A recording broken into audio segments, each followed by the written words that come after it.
नमस्कार दोस्तों। आज मैं आपको एजुकेशन लोन के बारे में बताने जा रहा हूँ। सबसे पहले तो मैं आपको एक चीज़ कंफर्म करना चाहता हूँ कि आपको कौन से कोर्स के लिए लोन चाहिए दोस्तों। ये आपको आइडेंटिफाई करना होगा, ठीक है। और आपका कौन सा कॉलेज है, कॉलेज की रैंकिंग बहुत मैटर करती है आपके एजुकेशन लोन में दोस्तों। आपका कॉलेज टायर 1 है, टायर 2 है या टायर 3 है दोस्तों, उसकी रैंकिंग 100 में आती है, 200 में आती है, 50 में आती है। अगर आप आईआईटी या आईआईएम में जा रहे हो तो आपका एजुकेशन का जो प्रोसेस होगा वो बहुत सिंपल होगा दोस्तों, ठीक है। अब मैं डायरेक्टली बात करता हूँ एजुकेशन लोन के बारे में। एजुकेशन लोन की एलिजिबिलिटी क्या है, ठीक है। अच्छा, सबसे पहले तो एजुकेशन लोन की एलिजिबिलिटी दोस्तों, अगर आप 16 से 35 साल के बीच में है तो आपको एजुकेशन लोन मिल सकता है दोस्तों, ठीक है। कॉलेज और यूनिवर्सिटी आपकी यूजीसी से रिकॉग्नाइज्ड होनी चाहिए, या फिर आपका गवर्नमेंट अप्रूव यूनिवर्सिटी या कॉलेज होना चाहिए, ठीक है दोस्तों, ठीक है। यहाँ पे ये ऑल ग्रेजुएट्स के लिए अवेलेबल है, ऑल पोस्ट ग्रेजुएट्स के लिए अवेलेबल है दोस्तों, ठीक है। एप्लीकेशन आपको पर्टिकुलर जो भी जहाँ से भी आपको लाइक यूनिवर्सिटी कॉलेज का जो आपको एप्लीकेशन मिल रही हो वो आपको दिखानी होगी बैंक को, ठीक है दोस्तों। उसके बेसिस पे आपको लोन मिल जाएगा दोस्तों, ठीक है। उसके बाद एक और चीज़ है दोस्तों, ये डाउट है लोगों का कि जो वोकेशनल कोर्सेज है उस पर लोन मिलता है या नहीं मिलता। हाँ दोस्तों, वोकेशनल कोर्सेज पे लोन मिलता है, जैसे कि पायलट, एयर हॉस्टेस पे कोर्सेज पे, ठीक है। उसके बाद लोन में क्या क्या कवर होना चाहिए आपका, 100% जो आपका लोन होगा वो उसमें ट्यूशन फ़ी कवर होगी दोस्तों, ठीक है। अकोमोडेशन चार्जेस फॉर एग्जांपल आपका रहना खाना पीना, ठीक है, वो सारा कवर होगा। एग्ज़ाम्स एंड लाइब्रेरी फ़ीस आपकी कवर होगी दोस्तों, ठीक है। बुक्स या फिर कोई equipments, like for example there are certain engineering students, उनको कोई इक्विपमेंट्स चाहिए होते हैं, वो भी इसमें कवर होंगे दोस्तों, ठीक है। सच एज एग्जांपल लैपटॉप आपको चाहिए, वो भी आपको लोन में कवर हो सकता है, ठीक है। ट्रैवलिंग एक्सपेंसेस फॉर अब्रॉड, दोस्तों क्या हो रहा है कि लोगों को बाहर जाना है, उसमें ये जो ट्रैवलिंग एक्सपेंसेस है वो भी कवर्ड है दोस्तों, ठीक है। उसके बाद जो लोन का इंटरेस्ट रहेगा वो मैं बता देता हूँ, वो सिर्फ सर्टेन डिबेट्स पे रहेगा, रिबेट्स पे रहेगा, ठीक है। उसके बाद आपको इसको 8 साल के अंदर अंदर रीपे बैक करना होगा, ठीक है, गवर्नमेंट को या फिर बैंक को। उसके बाद डॉक्यूमेंट्स की बात की जाए दोस्तों, इसमें आपको एक एप्लीकेशन फॉर्म चाहिए, ठीक है। सेकंड, आपकी आईडी प्रूफ क्या है, ठीक है। एड्रेस प्रूफ क्या है। इनकम सर्टिफिकेट्स में 4 कैटेगरीज हैं, वो मैं बता देता हूँ। पहले तो 3 मंथ की सैलरी स्लिप दोस्तों, ठीक है। 2 ईयर की आपकी आईटीआर क्या है वो, ठीक है। उसके बाद 6 मंथ की बैंक स्टेटमेंट, गारंटर का फॉर्म होगा वो फिल करना होगा अगर आपका लोन की अमाउंट 4 लाख से ज़्यादा है।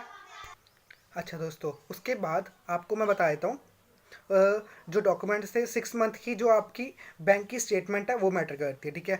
उसके बाद गारंटर का फॉर्म चाहिए, उसमें आपको अगर आपका लोन 4 लाख से ज़्यादा है तो आपको गारंटर फॉर्म चाहिए जो फिल करना होगा, और 6 लाख तक की आपको गारंटर का फॉर्म, गारंटर की वैल्यू है। उसके बाद आपके कोलेटरल सिक्योरिटीज़ लगती हैं, ठीक है दोस्तों। उसके बाद एडमिशन लेटर है, कौन से कॉलेज में आप अप्लाई कर रहे हो, दैट मैटर्स दोस्तों, ठीक है। उसके बाद आपकी मार्कशीट, 10th+2 कॉलेज की डिग्री, अगर आप पोस्ट ग्रेजुएशन कर रहे हो उसकी मार्कशीट, और आप अगर पीएचडी के लिए जर्मन या फिर कोई फॉरेन कंट्री में जा रहे हो तो उसकी मार्कशीट दोस्तों, ठीक है। अब मैं आपको इनका जो क्राइटेरिया डू एंड डोंट्स के बारे में बताने जा रहा हूँ। सबसे पहले तो अब मैं आपको एक चीज़ बता देता हूँ दोस्तों, आप जो कॉलेज में जा रहे हो उसकी रिसर्च कर लो पहले, ठीक है। वो कॉलेज मतलब की रैंकिंग क्या है, क्वालिफाइड है कि नहीं, गवर्नमेंट अप्रूव्ड है कि नहीं, और कोर्सेज आपको कौन कौन से करने हैं दोस्तों, ठीक है। उसके बाद कंपेयर योर बैंक रेट्स, आजकल क्या हो रहा है कि हर बैंक में बहुत डिफरेंस है, 2-3% या 4% का भी डिफरेंस है इंटरेस्ट रेट पे। तो आप पहले वो भी कंपेयर कर लीजिए, जिसका सबसे लोएस्ट है मेरे अकॉर्डिंग तो आपको उसकी तरफ जाना पड़ेगा दोस्तों, ठीक है। Ask your institute loan tie ups, ठीक है। आपका जो कॉलेज में कोई भी इंस्टीट्यूट में आप जा रहे हो उनके लोन टाई अप्स हैं, बिकॉज क्या होता है कि उन्होंने पहले ही नेगोशिएट करके अपने लोन के जो इंटरेस्ट है वो कम किए होते हैं दोस्तों। तो उसमें क्या होता है, आपको बेनिफिट मिल जाता है, ठीक है, लोन में अप्लाई करने के लिए, और आपको इंटरेस्ट रेट कम होता है दोस्तों, ठीक है। उसके बाद अगर आप क्वेश्चंस लाइक, अच्छा उसके बाद आपको क्वेश्चंस आपको पूछने होंगे स्टडी अब्रॉड, ठीक है। उसमें आपके पास फाइनेंसिंग ऑप्शन होता है फॉरेन में क्या होता है, जो फॉरेन की कंपनी है वहाँ पे इंटरेस्ट रेट बहुत कम रहता है दोस्तों। आप उनके साथ टाई अप करेंगे तो आपका इंटरेस्ट रेट बहुत वेरी करेगा, ठीक है। उसके बाद स्टार्ट अपना जो लोन है वो आप, जब आपके पास पता लग गया कि आपके पास पैसा है, वो आप उसको साथ में ही रीपे बैक करना शुरू कर दे दोस्तों, ठीक है।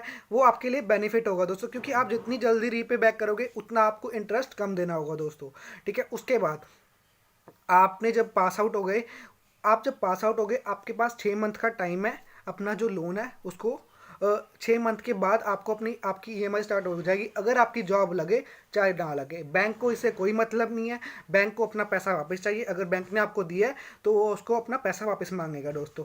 तो इसमें ये भी है।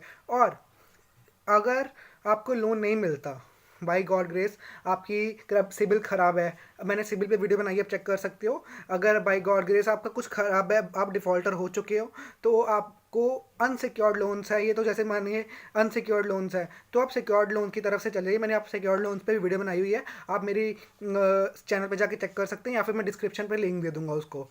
ठीक है। और उसके बाद आप चाहेंगे कि आप बैंक का डिफ़ॉल्ट कर देता है क्योंकि ये अनसिक्योर्ड लोन्स हैं। ठीक है, तो आप क्या करेंगे, सोचेंगे कि चलो एजुकेशन लोन हम बैंक को पे ही नहीं करते।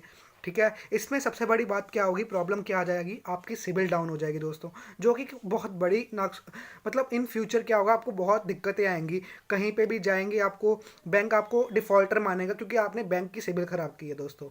ठीक है, उसके बाद ये तो पर्टिकुलर क्राइटेरिया थे एजुकेशन लोन पे। अब मैं आपको बता देता हूँ इंटरेस्ट रेट मिनिमम कितना स्टार्ट होता है। 8% से लेके मिनिमम मैक्सिमम 12-13% तक जाता है, वेरी करता है बैंक टू बैंक। मिनिमम 8% है, या फिर उसके बाद आपको अगर आपने 4 से लेके 6 लाख तक लोन लिया है तो आपको कोलेटरल सिक्योरिटीज़ नहीं देनी होंगी। ठीक है, अगर साथ में 7 लाख से उबव है तो आपको guarantor plus collateral securities such as bank आपकी एफडी मांगेगा, या फिर आपका घर के जो मतलब कागज होंगे वो रखने होंगे, या फिर गोल्ड। आपको जो चीज़ में आपको सेटिस्फेक्शन मिलती है आप चीज़ रख के अपना लोन ले सकते हैं दोस्तों।